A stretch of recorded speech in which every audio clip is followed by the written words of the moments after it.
And then you're gonna have to measure the entire oh, I hit it.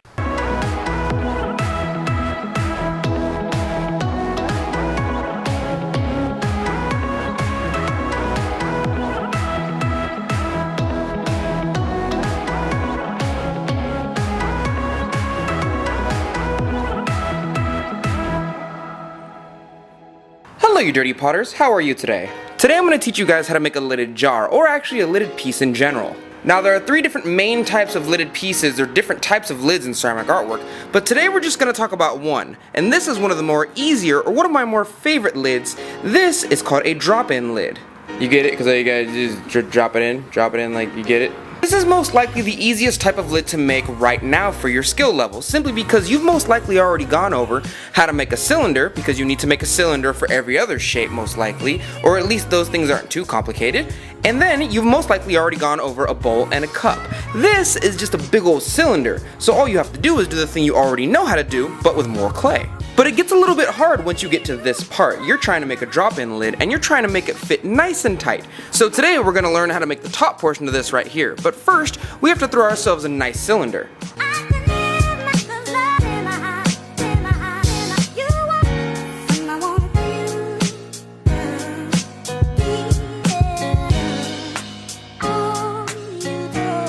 Potter tip. You should always start off with a smaller than normal cylinder. Don't pull it out way out here, because the larger your cylinder is, the larger you're gonna have to make your lid later on. But as an extra little tip, if you do have a super small cylinder like this, you can always get the end of your wooden knife right here, put it against the clay body just like this, and it'll make a very straight line for you. And if you ever want it bigger, all you have to do is put your hand in there after wetting it a little bit, and put it right against that wooden knife right there. It'll get a little bit bigger, and it'll straighten up some, because this wooden knife is most likely an extremely straight angle.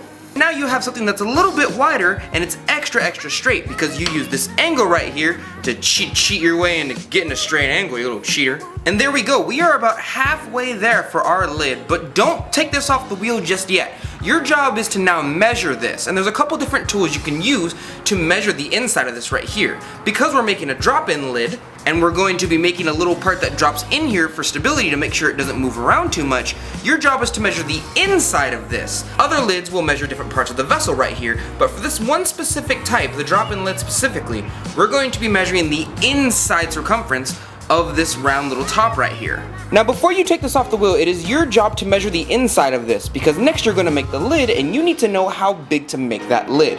So your job is to get a ruler or some type of measuring tool and put it right on the inside of this right here. Please do not make the mistake of measuring from this point right here to this point right here. You are specifically measuring from the inside point to the inside point, because your job is to make the drop-in lid to go on the inside of your vessel and not the outside like some other lids might. Now there are two different ways you can do this, and when I was new, I was always taught to get a ruler, simply put it on the inside of this without touching it a little too much, and measure from right here, measure it in inches or whatever you might want to use, and go all the way to the inner part of the next wall, right there. It is about right there. There you go, 3.5 inches. Your job right now is to write that down somewhere. But Dante, I'm gonna make my lid now. Why would I write it down? Be quiet, Amanda, listen to me. You're going to write that down somewhere and keep it in your notes, simply because you need to know how big this is, just in case you ever need to come back to it. So let's say you're in class, you only have enough time to finish the bottom part of this and not the top part, and you didn't write it down. What happens when you come to the class the next day? But Dante, I am the smartest of students. I can simply measure it again. No, Jason, you can't measure it again, because all clay in the world dries, and that means it shrinks, and every different type of clay has a different shrinkage rate. And since you most likely don't know the shrinkage rate of your own clay, and you don't want to do all the extra math to go ahead and minus 0.6 off of 10 inches of clay, and then you're going to have to measure the entire vessel and see how much it has shrank overnight. You don't want to do that. It's better if you just measure it now. Now when I was a young warthog, I would use stuff like this to measure the inner circumference of my vessel right here to see how big my lid should be. But as I got older, I found out there's more tools to do this with. There's a tool called calipers. Calipers look just like this, and they're made for measuring the outer as well as the inner part of a vessel. Let me show you. This is actually one of my favorite tools for ceramic artwork because it crosses to measure the inside of a vessel and it opens up way big to measure the outside of anything you might need as far as your vessel goes. So at the moment we're measuring the inside of the vessel, so what we're going to do is we're going to cross it and we're going to put these two edges right here at the very edge of our vessel, just like this. Boom. And that is how big the drop-in part of our lid is going to be. Now you don't want to lose this right here, so your job is to take this, turn it over, and screw in this screw as tight as you can, right? And from this point on, you can move it around and nothing will happen to this measurement. You have now kept this measurement the rest of the time. And if you've tightened that bolt in nice and neat, as long as nobody uses this, you will keep having this same exact angle right here, and this will be the angle to your vessel. So you can come back and measure it again if you want, and it'll be the same exact measurement, just like that. Now that you have your measurement and this thing's not going anywhere, it's now time to take this part off of the wheel. You're now done with this part. Congratulations, you've gotten the 50%. Your next job is to get yourself some more clay and center it. Once you center your clay, here comes the difficult part. Get your calipers right here and make sure that the centered piece of your clay is smushed down just enough to be a little bit bigger than this right here, because I'm not gonna make a lid that has a drop in this big if my clay doesn't even reach out to these 2 points. So what we're gonna do now is after you're done centering it, you need to make sure it's the right size. That's why I always like to use a little bit more clay than necessary for a lid. So let's go ahead and do that. See, look, now we have something that's a little bit bigger than the outside of our measurement right here. So what we're going to do now is we're going to open this up, just because we need to have a middle portion for our drop-in. Our job is to make a little tiny wall on these two little outside parts right here, but we can't do that if we don't have an inner part of our wall. So let's go ahead and do that. The main key here is to make sure that this wall, or when you pull out anyway, doesn't go past this point. So what I usually like to do is I like to go ahead and spin this right here, put my tool down, and put a little etching just right here at the very edge. This way I know, hey, don't go past this line right here when you pull out. Potter tip. There's absolutely no shame in going back to your vessel, remeasuring it, and recalibrating this right here to make sure you have the exact same measurement that you need. So this right here looks just fine. There's absolutely no shame in going back to remeasure your piece with your calipers and then come back to the wheel to make sure that you have that perfect measurement. Much rather do it right the first time than keep having to waste clay and do it again and again and again. Plus it's just annoying. It's really annoying. This almost looks like the angle we need. See, this goes out a little bit further than what we need. So let's go ahead and pull that out a tiny bit. And we'll stop right there. Good. That should do it. Yep, and that works perfectly.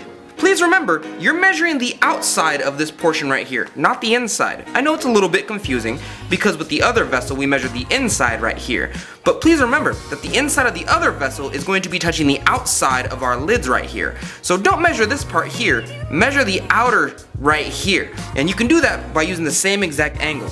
These angles right here should be lined up. Boop, boop. With the angles right on your calipers, and this will make sure it has a nice snug fit. Now it's time to make that little flangey part. You know, the little part looks like a lid, but it's not really a lid. It looks like an upside down bowl a little bit. The way you do this is by putting a little bit of water right here and pushing downwards on the outer edge of your drop-in part of your lid. Now keep in mind, I'm not pushing in, I'm pushing down, and I'm gonna put my finger here so you guys can understand that I'm putting force right this way. I'm pushing downwards.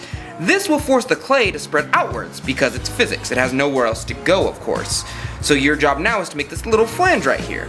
Bonus Potter tip. If you get to this point, go ahead and take your wooden knife and just scratch it on the very bottom part right here. This will get rid of some of that job you're gonna have to do later on when you trim the very top of this. And trust and believe, you will have to trim the very top of this. Or if you're like me, you can simply get a metal rib, curve it, and put it right underneath that right here. And that'll give you a really nice curve aesthetic, just like this. And this will make the lid come down a little bit more when you put it on the vessel. And this is pretty much how you make a lid. Now when you're all said and done, when you're completely done with this, your job is to remeasure it. It's better safe than sorry.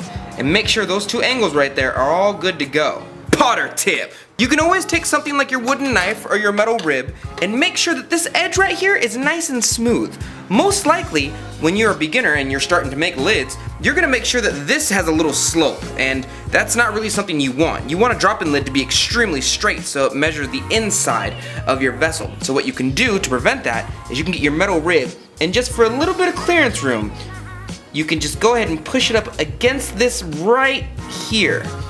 This will give it a much straighter edge, and you get rid of that little arc that you had at the bottom. After you're done with this part, you can simply take it off of the wheel, just like you did the first piece. However you take it off the wheel is fine, just make sure you don't morph it or mess it up. Now please keep in mind that this is extremely wet, and if you put this on your lidded vessel right away, this will stick and become part of that lidded vessel.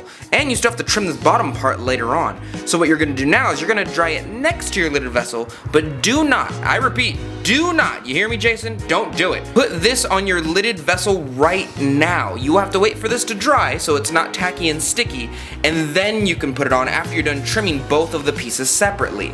Then you can join them together. So there's our vessel right there, and we're just gonna dry both of these separately. That way it doesn't become tacky and stick on us later on. Tomorrow. Okay, it's the second day now, and this looks pretty good. This looks pretty dry now, and so does the lid. It's not all floppy now. Let's see if it fits. Yay, it fits! Now this here is my favorite part because it tells you a lot about what you just did. Number one, if the lid fits perfectly on your cylinder, then you did a great job. Now you can trim it on top of your cylinder instead of trimming it by itself. Now that they're all dry, here comes my favorite part. First, let's trim this.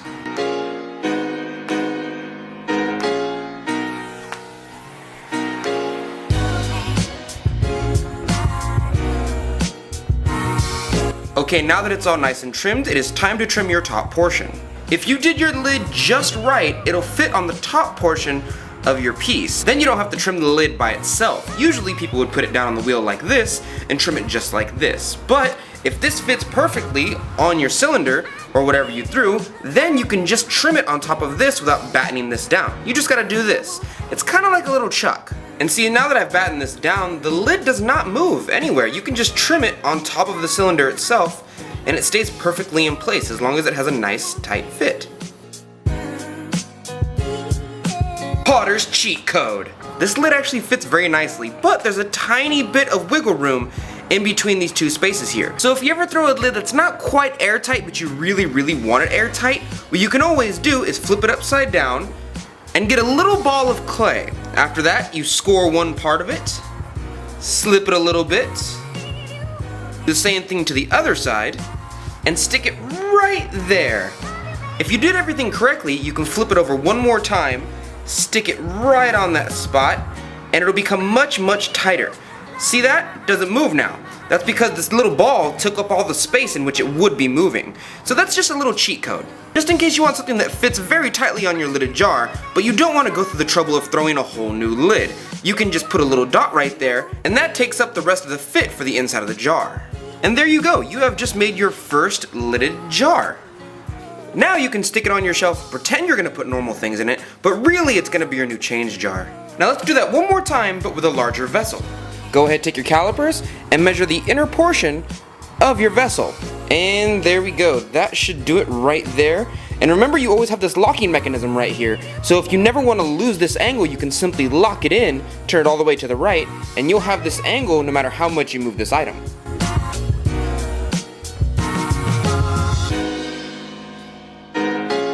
Now that we've squished it down and pulled out a little bit, it's time to remeasure one more time.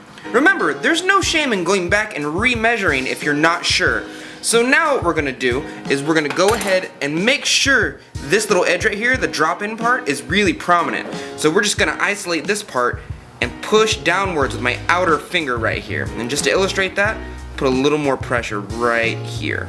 And I think that's gonna fit pretty well right there. And once you get your first lid down of this type, it's actually fairly easy because in all honesty, it's really just a plate with a raised wall right in the middle of the plate somewhere. And if you're making a very small one, it's really just kind of a flat bowl with a raised wall in the middle of it somewhere. When you think about it in the section of taking this part off and leaving this part on, this is really just a flat surface, raised wall, and you're done. The main difficult part is to make sure that this wall right here will fit the inside or the drop-in part of your vessel. And that's about all you have to worry about as far as a lidded piece. Now we're going to leave this here to dry overnight, but please remember, don't put this on your vessel, especially if both of them are wet. They will stick and it will be very difficult to get off later, and you will most likely break it. So wait until they both dry and they're no longer tacky, and then put them together and trim them. And as I said before, if your lid comes out perfectly, it'll fit the very top of your cylinder, which then means that you can trim it while it's on top of the cylinder. Look at that, fits perfectly. See, look, nice and tight, it doesn't move anywhere. Now all you have to do is center this piece right here and trim this and you're ready to go. And potter tip.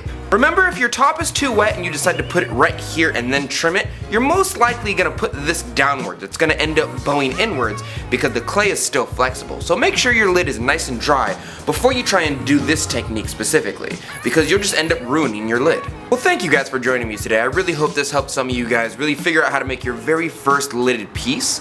Next time we'll probably go over a lidded jar. The difference is a jar has a handle in which you can take off. But a lidded piece is just a piece with a lid, really. You have to know how to make a lidded piece in order to make a jar, and the little tricks that come along with making a lidded jar. There's a bunch of little tricks. If you want to see any of my artwork, the links are always down below for your beautiful potter eyes, and I will see you dirty potters next week.